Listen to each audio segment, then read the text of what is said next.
guys, welcome back to the Veggie Nut. Today I am doing a bit of a controversial subject, especially amongst the vegans.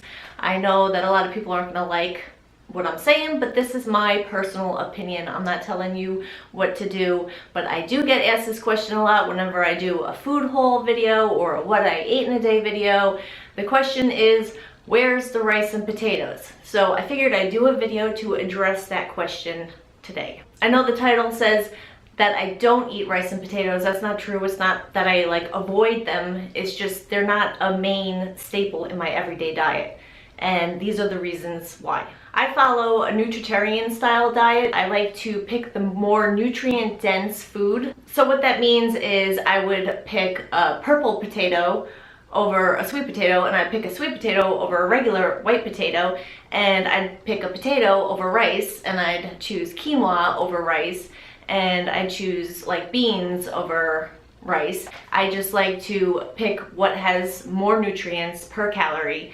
That way, every time I'm eating, I'm getting in the most nutrients I can. It's like putting the best fuel in your car, and I'm doing the same with my body. I'm not saying that potatoes aren't healthy, but it's like Michael Greger says, compared to what?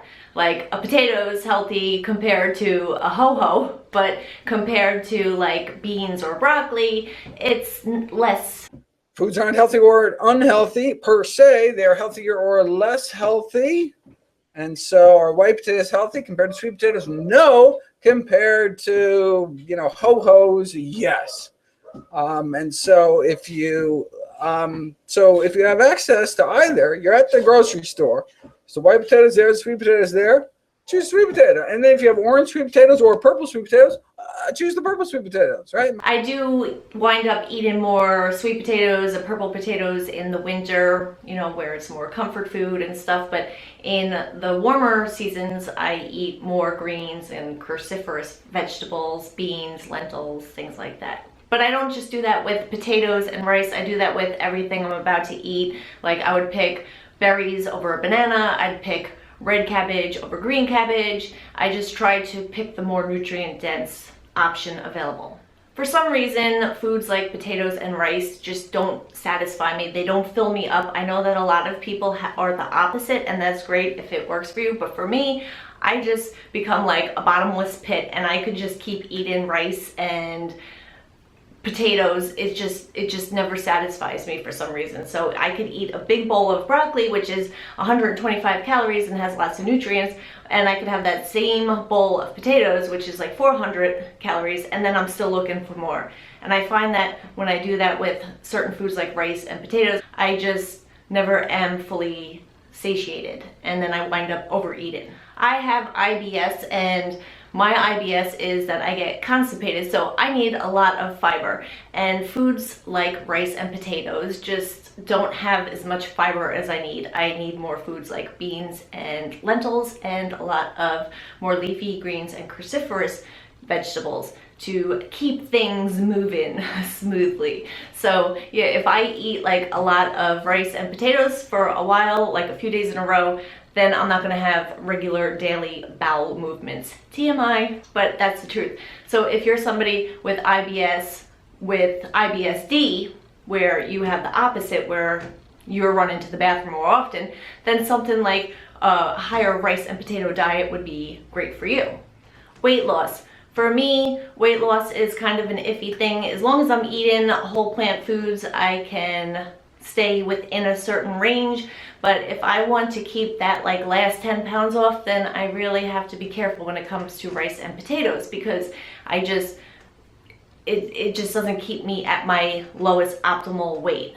And then as soon as I reduce those foods, I lose weight much easier. So when I decrease my rice and potatoes and I replace that and up the greens and beans, my weight starts to come off much easier. I have autoimmune diseases, and I have to have food as my medicine. So whenever I eat things that are more anti-inflammatory and really nutrient dense, I feel better. So certain foods like rice that don't offer much nutrients, it's not gonna make me feel my best that I could feel. And that's what I'm looking for when I put food in my body. I look at something and I say, what does this offer me? What kind of nutrients is this going to give me, and how is it going to make me feel. And with rice, especially things like white rice, but even brown rice, it just doesn't make me feel my best.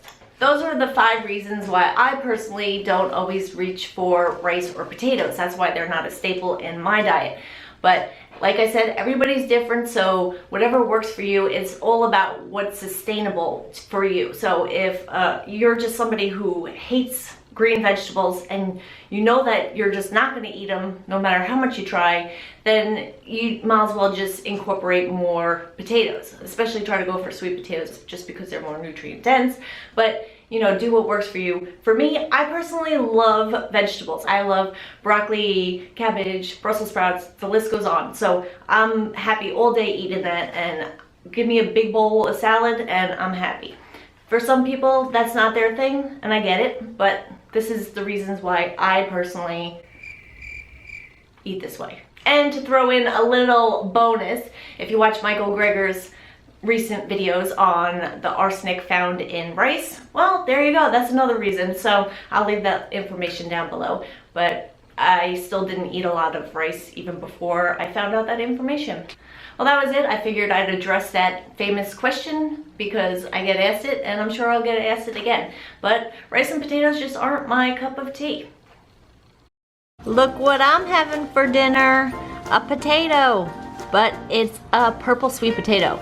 So I do have potatoes, but when I have them, I go for a sweet potato, or if I see a purple sweet potato, I snatch them right up. These are the best, most nutrient dense. And here's my meal with the sweet potato. I have half of the purple sweet potato and my husband has a half. So I have broccoli and chickpeas and roasted garlic, and I have some homemade vegan sour cream, which there's tofu and cashews and non-dairy milk in there, onion powder, garlic powder, and apple cider vinegar. And I'm going to put some sriracha sauce on there as well. And that way you get the nutrients of the purple sweet potato and you get the nutrients of the beans, broccoli, and garlic with the vegan sour cream and hot sauce. So delicious, nutritious, and completely satisfying.